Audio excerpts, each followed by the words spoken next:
നമ്മൾ ഇന്ന് കൊച്ചുപള്ളി വരെ പോവുകയാണ് കേട്ടോ. കമുകിൻകോട് കൊച്ചുപള്ളിയിലാണ് പോകുന്നത്. മിക്ക ചൊവ്വാഴ്ച ദിവസങ്ങളിലും ഞാനും ചേട്ടനും അപ്പുക്കുട്ടനായിട്ട് പോകുന്നുണ്ട് കേട്ടോ. ചേട്ടൻ ജോലിക്ക് പോകുന്ന ദിവസങ്ങളിലാണെങ്കിൽ നമുക്ക് പോകാൻ പറ്റാറില്ല കേട്ടോ.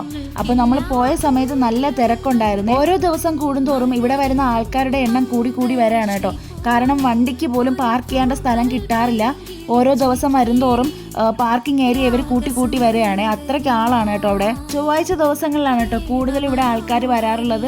അന്ന് പ്രാർത്ഥനകളും ആരാധനയും പൂജയും അങ്ങനെ കാര്യങ്ങളൊക്കെ ഉണ്ട് കേട്ടോ. രാവിലെ തൊട്ടേ നല്ല ആളായിരിക്കും. കാരണം രാവിലെ പൂജയും ആരാധനകളൊക്കെ ഉണ്ട്. പിന്നെ അത് കഴിഞ്ഞിട്ട് ഉച്ചഭക്ഷണവും അവിടെ തന്നെ ഉണ്ട് കേട്ടോ. പായസവും ഉണ്ണിയപ്പവും ഒക്കെ അവിടെ കൊടുക്കാറുണ്ട്. നേർച്ചയായിട്ട് കൊണ്ടുവരുന്നതാണ് ഇതൊക്കെ. നമ്മൾ എത്തിയ സമയത്ത് പായസം കൊടുത്തോണ്ടിരിക്കുകയായിരുന്നു കേട്ടോ. പ്രാർത്ഥിച്ചിറങ്ങിയ സമയത്തേക്കും പായസം തീർന്നിട്ടുണ്ടായിരുന്നു. പിന്നെ ആരെങ്കിലും ഇനി നേർച്ചയായിട്ട് കൊണ്ടുവന്നാൽ മാത്രമേ പായസം കൊടുക്കത്തുള്ളൂ കേട്ടോ. നമ്മൾ പിന്നെ പുറത്തുള്ള ഒരു കടയിൽ നിന്ന് ചിക്കൻ പക്കോടയും കഴിച്ചിട്ട് നമ്മൾ നേരെ വീട്ടിലോട്ടാണ് പോകുന്നത്. ചിക്കൻ പക്കോട ആയാലും നല്ല ചൂടോടെയാണ് കേട്ടോ അവർ ഫ്രൈ ചെയ്ത് തരുന്നത്. നല്ല ടേസ്റ്റ് ഉണ്ടായിരുന്നു. പിന്നെ അതിൻ്റെ അടുത്തായിട്ട് തന്നെ ടോയ്സിന്റെ കടകളൊക്കെ ഉണ്ടായിരുന്നു കേട്ടോ. അപ്പോൾ അവന് ട്രെയിൻ വേണോന്ന് പറഞ്ഞിട്ട് ആ ടോയ് ഇവിടെ വാങ്ങിച്ചു കൊടുത്തിട്ടുണ്ടായിരുന്നു.